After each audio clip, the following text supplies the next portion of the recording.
December 2nd, 1967. The skies over Hanoi. American F-4 Phantoms, the most advanced fighters on the planet. $2.5 million per airframe. State-of-the-art radar. 6 air-to-air missiles strapped to every wing. Facing them, obsolete Soviet MiG-21S.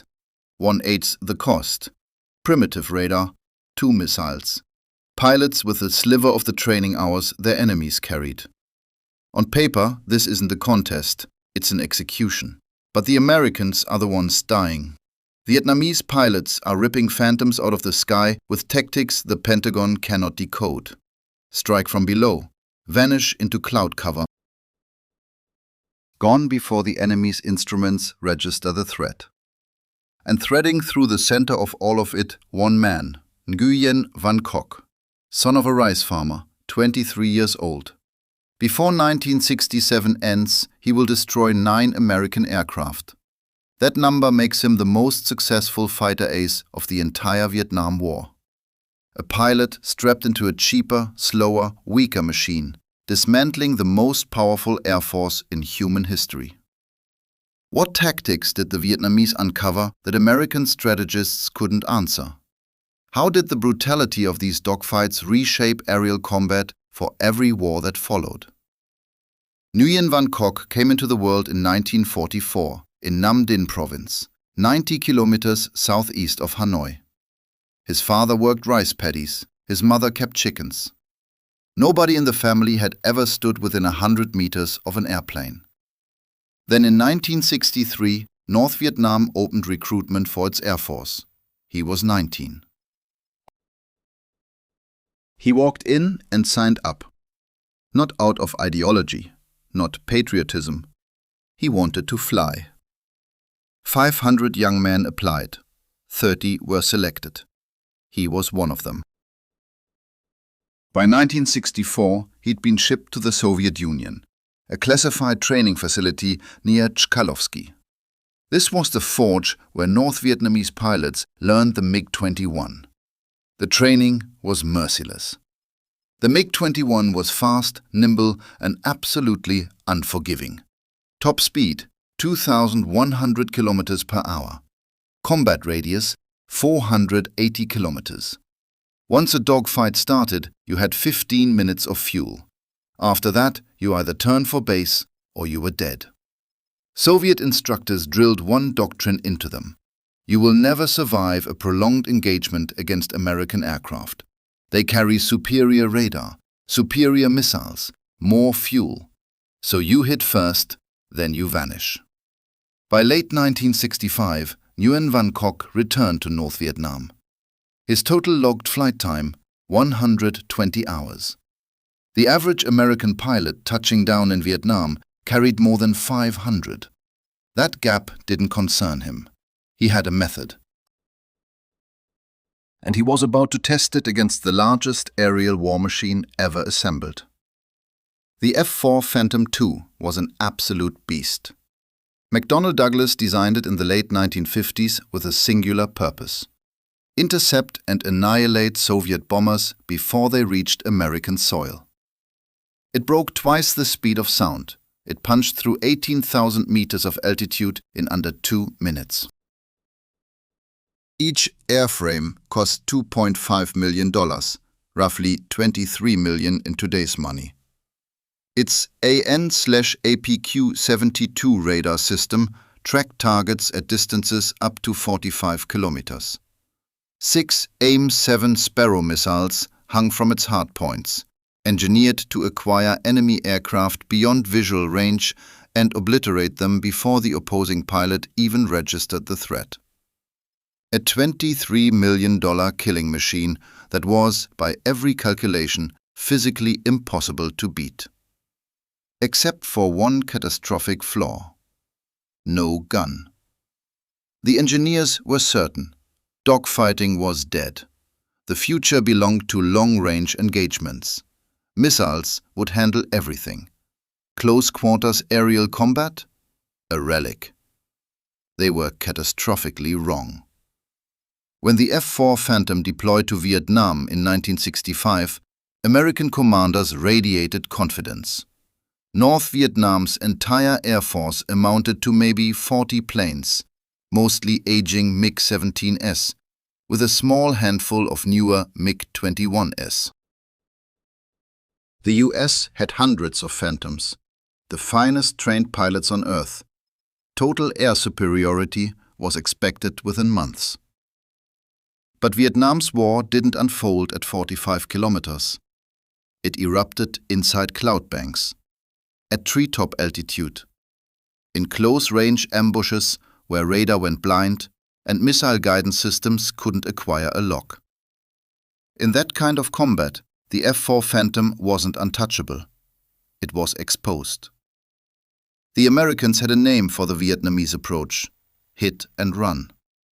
The Vietnamese had their own term: guerrilla air warfare. The principle worked like this. American bombing sorties over North Vietnam followed patterns you could set a clock to. Waves of F-105 Thunder Chiefs, heavily laden attack aircraft, would push north from bases in Thailand. F-4 Phantoms would fly escort, holding position above and behind. The Americans carried one decisive edge: airborne radar. That radar could pick up enemy aircraft at 45 kilometers. Plenty of distance to maneuver. Plenty of time to engage. But radar had a blind spot. Low-flying targets vanished into ground clutter, swallowed by the signal noise bouncing off terrain. And clouds? Radar couldn't punch through them. The North Vietnamese understood both weaknesses. They built their entire strategy around them. Ground control was everything. Across the country, a web of early warning radar stations went up, designed, positioned and calibrated with Soviet advisors standing over the operators' shoulders. These stations tracked American formations the instant they crossed into North Vietnamese airspace. Every scrap of data fed back to a central command post in Hanoi, codenamed Bison. Bison controlled everything: when to scramble the MiGs, what altitude to hold, what angle of approach to take. The MiG pilots didn't make tactical decisions. They executed orders. The plan worked like this. MiG-21s would launch and immediately plunge to low altitude, 500 meters above the ground, sometimes lower. Radar switched off, silent, invisible to American detection systems. The MiG-21 was a small aircraft. Hugging the Earth at that altitude, it registered on American radar screens as nothing more than ground clutter.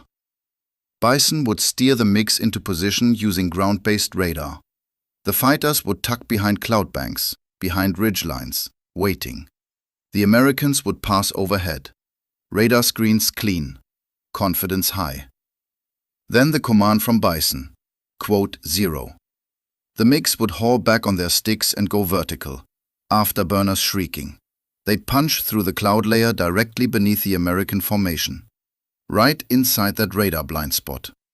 The world's most advanced fighter, completely exposed. The F-4's weakness laid bare. At close range, American AIM-7 Sparrow missiles were worthless. They required time to acquire a lock. In a sudden ambush from below, that time didn't exist. The MiG-21's K-13 Atoll missile had an effective range of just 3 kilometers. But it needed only 2 seconds to lock on, fire, roll over, dive back into the clouds, vanish before the Americans could even turn their heads. Total engagement window, 60 to 90 seconds. On paper, the tactic was elegant, almost beautiful. But combat isn't paper. Could a farmer's son with 120 hours of flight time pull this off against the most expensively trained pilots on the planet? November 28, 1966, 2:14 p.m., Gia Lam Airfield, Hanoi. Nguyen Van Kok has been a combat pilot for 18 months. 47 sorties behind him. He squeezed the trigger in real combat exactly 3 times. He's never hit a thing. Today, he will see the tactic proven for the first time. The alarm cuts through the airfield. American strike package inbound. 12 F-105 Thunder Chiefs with 4 F-4 Phantoms riding escort. Course, north, toward the Paul Duma Bridge. A critical supply artery the Americans have been hammering for weeks. He sprints to his MiG-21. But today he's not the trigger man. His flight leader, Nguyen Duy Kieu, senior pilot, 3 years of combat under his belt, takes the lead role.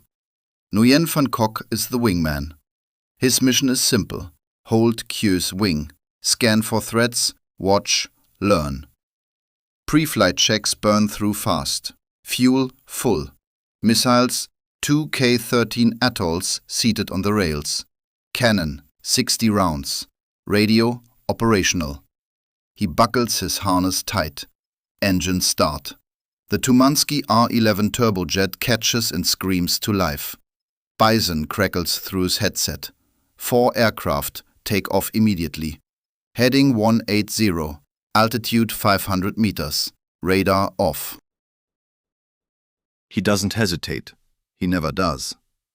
The ground controllers hold the full tactical picture. He sees only what fills his canopy glass. They roll and lift off. Kieu out front. Nguyen Van Kok 2 seconds behind. They stay low, skimming rice paddies, threading over villages. American radar is sweeping medium and high altitude for targets. Down here, they don't exist. Bison's voice returns. American formation bearing 045, distance 40 kilometers, altitude 6,000 meters. Maintain current heading. He glances at his fuel gauge. Maybe 12 minutes before he has to break off and head home. The MiG-21 was never built for endurance. Declassified Soviet technical manuals put the aircraft's internal fuel capacity at roughly 45 minutes under normal flight conditions. Push the afterburner in combat, and that number collapsed to 15 minutes, sometimes less. American pilots knew this. If they could keep a MiG locked in combat for more than 10 minutes, it would bleed dry on fuel, forced to break off or fall from the sky. The Vietnamese had zero intention of staying that long. Target, 20 kilometers. Begin climb. Afterburner. Kieu shoves the throttle forward first. He follows. The afterburner ignites. The MiG-21 punches skyward at over 200 meters per second. G-forces crush them into their ejection seats. Peripheral vision collapses. Every breath becomes a fight. 5 seconds later, they punch through the cloud layer at 5,500 meters. And there they are. 4 F-4 Phantoms, 800 meters ahead, slightly above. Loose formation, scanning for threats. But their eyes are pointed forward and up, not below. Kieu's targeting system locks the nearest Phantom. A steady tone fills his headset. The American pilot still has no idea they're there. A 1984 US Air Force study on Vietnam air combat confirmed this. American pilots reported that in 68% of MiG ambush encounters, they received no radar warning before the attack began. The MiGs flew too close, too low, too fast for the F-4's radar to acquire them in time. Kieu doesn't hesitate. He fires. The K-13 Atoll missile drops from its rail, ignites, and screams toward the F-4's white exhaust trail. The American pilot sees it. Too late. He hauls left, but the missile is already closing the gap. The F-4 detonates. He watches it unfold, the fireball blooming outward. Wreckage spiraling through open air. The remaining 3 Phantoms scatter, heads snapping, trying to locate the threat. But Kieu is already diving. Throttle chopped, rolling inverted, vanishing back into the cloud layer. He follows, glued to Kieu's wing. The 3 surviving Phantoms wheel toward the position the MiGs had occupied. But by the time they acquire a lock, they're pointing at empty sky. Total time above the clouds, 12 seconds. They level out at 500 meters, heading south. Fuel gauge blinking red. 4 minutes remaining. Gia Lam Airfield sits 35 kilometers away. They touch down with 90 seconds of fuel to spare. The ground crew is already waiting when they land. They've heard the radio chatter. One kill confirmed. An F-4 Phantom down. Q climbs from his cockpit, calm, professional. He's done this before. He climbs from his own aircraft. His hands are trembling. His flight suit is drenched. Not from fear, from adrenaline, from the raw electric realization that the tactic actually works. He didn't fire a single round. He was the wingman, watching, absorbing, but he understood with absolute clarity his turn was coming. That night, Radio Hanoi broadcasts the shootdown. No names mentioned. But inside the Pentagon, analysts are scrambling to understand what the hell just happened. Declassified US military records tell the story in cold numbers. Between September and December 1966, American forces lost 43 aircraft over North Vietnam. 8 of those confirmed MiG kills. The loss rate was climbing, and it was accelerating. North Vietnamese MiG tactics were working. Nguyen Van Kock had just witnessed exactly how they worked. And the Americans weren't going to accept these losses quietly. After watching MiG-21S successfully ambush their formations through November and December of 1966, US military analysts began dissecting the pattern. The MiGs struck when F-4 Phantoms were tied to bomber escorts, distracted, shackled to slower F-105 Thunder Chiefs, but they refused to engage pure F-4 fighter sweeps carrying no escort obligation. Colonel Robin Olds spotted the gap. Olds was a World War II ace, 13 confirmed kills against Luftwaffe fighters, 44 years old, aggressive and deeply frustrated. He'd been flying fighter sweeps over North Vietnam for months. The MiGs wouldn't come up to meet him, so he decided to force the engagement. Operation Bolo. The concept was elegant in its deception. F-4 Phantoms would masquerade as F-105 bombers. Identical flight paths, identical altitudes, identical radio frequencies, identical electronic signatures. North Vietnamese ground controllers would see what appeared to be a standard bombing rate: fat, vulnerable, predictable. But when the MiGs climbed to intercept, they'd find the sharpest fighter pilots in the US Air Force waiting, with nothing to protect and everything to kill. January 2nd, 1967, 2:45 p.m. Olds leads 28 F-4 Phantoms toward Hanoi. They cruise at 4,500 meters, standard altitude for F-105 strike packages. They transmit F-105 call signs. They trace the exact corridors bombers always fly. Down below, North Vietnamese radar operators watch the formation crawl across their screens. Every signature matches a standard American bombing run. The response is automatic. Scramble the MiGs. 16 MiG-21S launch from Phuoc Yen and Gia Lam. Some of North Vietnam's sharpest pilots are among them. They climb toward intercept altitude, expecting sluggish, bomb-heavy aircraft flanked by distracted escorts. What they find instead is Robin Olds. 28 F-4s, a single objective: kill MiGs. The Vietnamese recognize the trap within seconds. It changes nothing. Olds already owns the altitude, the speed, the position. The MiGs attempt their standard playbook: climb, fire, dive away. But there is nowhere to dive to. Phantoms fill every quadrant of the sky. The entire engagement lasts 12 minutes. Olds shoots first. His AIM-7 Sparrow missile tracks a MiG-21 and tears it apart at medium range. His wingman scores, then scores again. Vietnamese pilots break in every direction, clawing toward cloud cover. But Americans are waiting at every escape route. 7 MiG-21S destroyed. American losses, 0.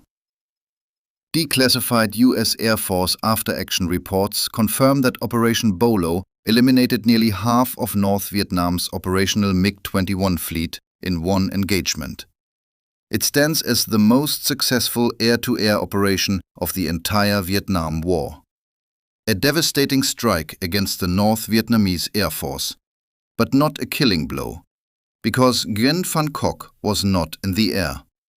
He was supposed to fly that day. His MiG-21 sat fueled, armed, ready on the tarmac at Gia Lam. Minutes before takeoff, ground control pulled him, reassigned to a different patrol sector. Some historians call it blind luck. Others believe the Vietnamese controllers sensed something wrong. The American formation was too clean, too precise. Whatever kept him grounded, Cock survived. Operation Bolo forced the North Vietnamese into adaptation. They grew cautious. Large formations against obvious targets, gone. They waited now, hunted for perfect moments, windows when American defenses stretched thin or attention drifted.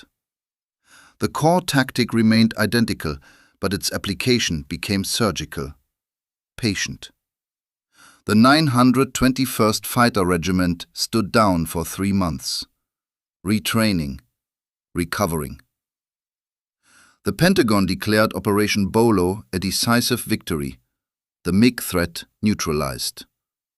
But was it? Or had the Vietnamese simply learned discipline?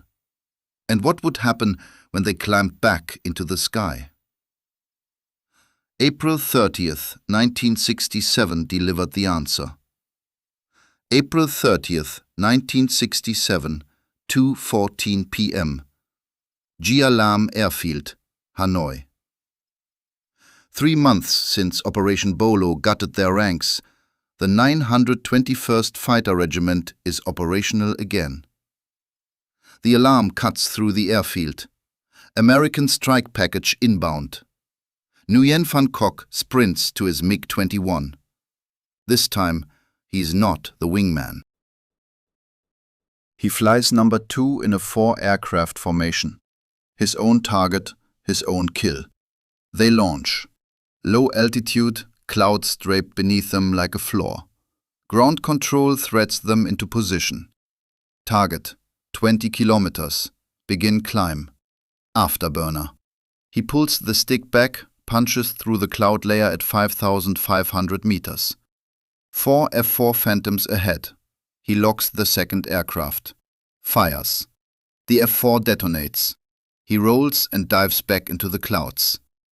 Total time exposed, 12 seconds. When his wheels touch down, the ground crew is already gathered. 2 kills confirmed. Nguyen Duy Kieu claimed the other. But this time, Cock is the one who pulled the trigger. That evening, Radio Hanoi broadcasts his name, the farmer's son from Nam Dinh province. His first kill. Between April and December 1967, Nguyen Van Cock flew 23 additional combat missions. October 3rd, kill number 2, an F-4D. October 7th, kill number 3, an F-105. November 18th, kills 4 and 5. 2 F-105S downed in a single sortie, ace status. His face appeared on propaganda posters across the country. Radio broadcasts named him Defender of the Sky. Schoolchildren memorized his name. But the Americans were memorizing it too. Declassified CIA reports reveal that US analysts had begun tracking individual North Vietnamese pilots by this point. Cock's call sign, Red 3107, surfaced again and again in after-action reports. He was now a priority target. American pilots received specific briefings. If you spot a MiG-21 punching straight up through the clouds, guns blazing at knife-fight range, then vanishing before you can blink, that's him. Kill him before he kills you. That was the standing order. But Nguyen Van Cock made it almost impossible to follow. He never stayed in a fight longer than 60 seconds, never repeated a pattern, never engaged unless the math favored him. December 1967, killed 6 and 7. December 28, 1967, kills 8 and 9. Double ace. 9 confirmed victories. The most lethal fighter pilot of the entire Vietnam War. He was 25 years old. Lien Van Kok never flew another combat mission after 1969. The North Vietnamese grounded him, not as punishment, but as preservation. They needed him to forge the next generation of pilots. He survived the war. Retired in 2002 as Chief Inspector of the Vietnamese Air Force. But the aftershock of what he'd done rippled far beyond Vietnam's borders. Operation Bolo, the MiG ambush tactics, the humiliation of American air superiority, all of it fed directly into the creation of the US Navy Fighter Weapons School in 1969. You know it by its other name, Top Gun. The dogfight wasn't obsolete, it never had been. And a farmer's son strapped into an outdated aircraft had carved that truth into history with cannon fire. If you enjoyed this, please subscribe and leave a like.